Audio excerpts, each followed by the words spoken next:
We usually finish off our series with the pick of the day, and you will not be surprised that the 1951 Plymouth Concord that I originally came to do a vehicle is definitely my pick of the day. And the one thing I like about it, just the simplicity, it's strictly a two-seater.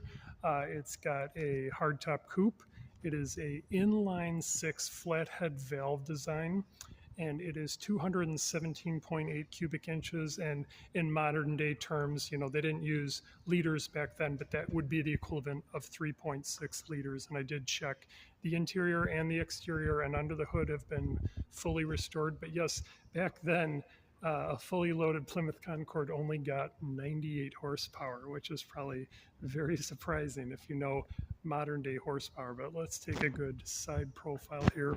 And the name Plymouth is actually the first European settlement, or one of the first European settlements of the United States. And then Concord was one of the peripheral cities, one of the first cities of Plymouth, Massachusetts. So that is sort of the history of why they use this name. And then one thing, if you know, kind of Chrysler, they came back out with the Concord, the Chrysler Concord, but with an E on the end. That's not the original way it was supposed to be spelled, but definitely nothing like the original 1951. And then another thing, similar to how a lot of vehicles had governors for like how much fuel usage in the 70s and 80s during the oil shortage, there was actually a metal shortage in post-World War II. So this had a different problem.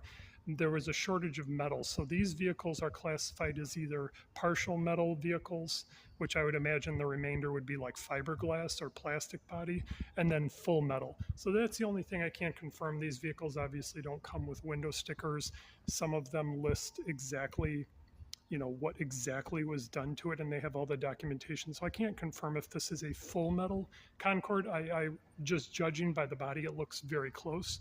I would imagine those wheel arches in the back, very possible those might not be metal. Let's take that's metal. So this is very possibly a full metal, fully restored 1951 Plymouth Concord.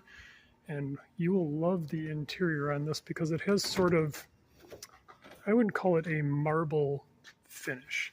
So if you touch this, it's got that sort of, if you've ever sat in a Lincoln before, it's got that sort of, fake marble wood interior.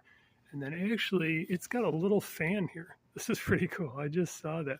And then it's got an ivory steering wheel. And then the cool thing they did, they put a modern, looks like they put a modern Kenwood CD player in there. So they probably park this at the summer